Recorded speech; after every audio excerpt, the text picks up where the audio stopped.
दूर देश का चांद। चांद को निहारते हुए दिलप्रीत ने एक आह भरी। वह कल्पना कर रही थी कि ये चांद उसके पिंड में भी चमकता होगा।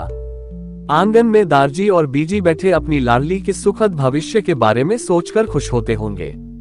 पास बैठा छोटा वीर पढ़ाई करता होगा। उनके बारे में सोचकर उसकी आंखें भर आईं। कितने चाव से दारजी ने उसका ब्याह किया था, दिल खोलकर खर्च किया था। उनकी लाडली बेटी जो थी वह, उसकी हर ख्वाहिश को उन्होंने पूरा किया था। ताया जी ने मंजीत दीदी का ब्याह लंदन में बसे लड़के से किया। वह बहुत खुश थी। बहुत पैसा था उसकी ससुराल में। जब भी घर आती सबके लिए महंगे तोहफे लाती थी। दारजी ने तय कर लिया था कि उसका ब्याह भी वह विदेश में बसे लड़के से ही करेंगे।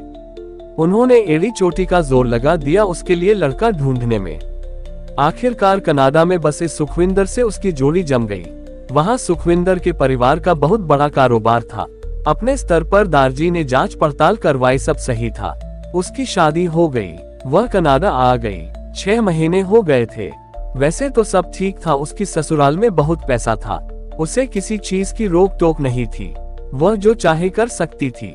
कोई काम काज भी नहीं करना पड़ता था। लेकिन जिसका हाथ थाम कर वह इस अपरिचित देश में आई थी, उसी के पास उसके लिए वक्त नहीं था।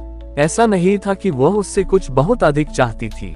वह तो बस चाहती थी कि जब सुखविंदर घर आए तो उसके साथ कुछ देर बैठे, उससे उसका हाल चाल पूछे, कुछ बात कर उसका मन हल्का करे। लेकिन सुखविंदर उसकी तरफ नजर भर देखता भी नहीं था। उसे आजकल अपने पिंड, अपने घर की बहुत याद आती थी। चाहती थी कि उड़कर अपनों के पास पहुंच जाए, दारजी के गले से लग जाए, बीजी की गोद में सर रख कर रोए और अपना मन हल्का कर ले, वीर के साथ आंगन में खेल ले। पर यह सब मुमकिन नहीं था। वह खिड़की पर आकर खड़ी हो गई। आसमान पर चांद चमक रहा था। उसने चांद को कुछ ऐसे देखा जैसे विनती कर रही हो कि उसके अपनों तक उसका संदेश पहुंचा दे, कि वह उन्हें याद करती है।